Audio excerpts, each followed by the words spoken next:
Okay, don't have an audience for this one. They all bailed on me. So, we're going to talk today about student loans. And student loans are put on the students to pay after they graduate. Interest builds up if you put it in deferment or forbearance. Student loan forgiveness is hard to come by.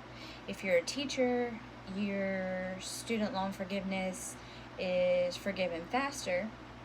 But for people who are going for like business finance or something like that, their student loans can be forgiven, but it takes up to 20 years, and there's no telling, you know, what kind of situations that people get into. You know, they have financial issues and everything else.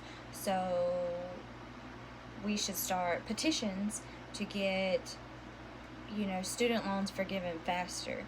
Um, I think it should be forgiven in a year or two, maybe 3.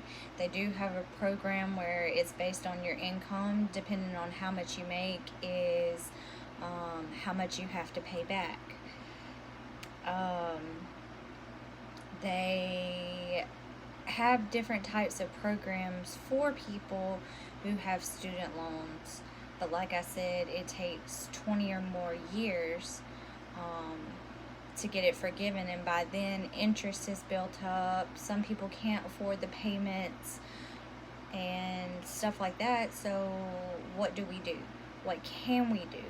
There's really nothing.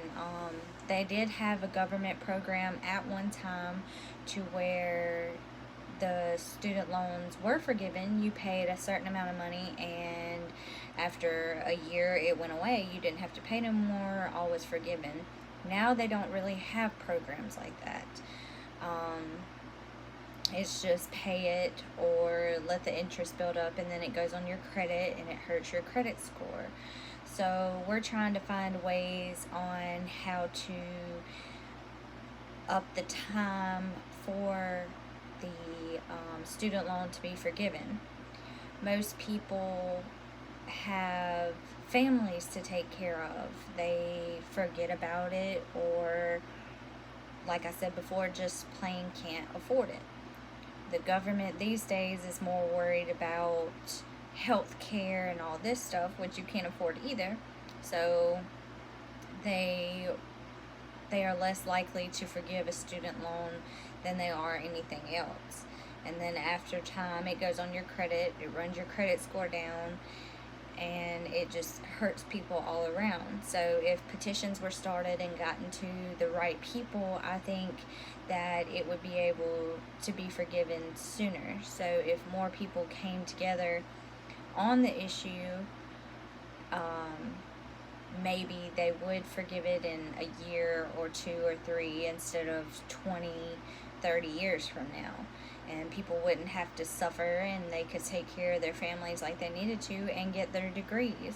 That's why most people don't go on for master's or bachelor degrees, because of the student loans that build up. And it's hard for people to pay them back. So it prevents people from going to school and furthering their education. And that's pretty much all I have on that. Thank you.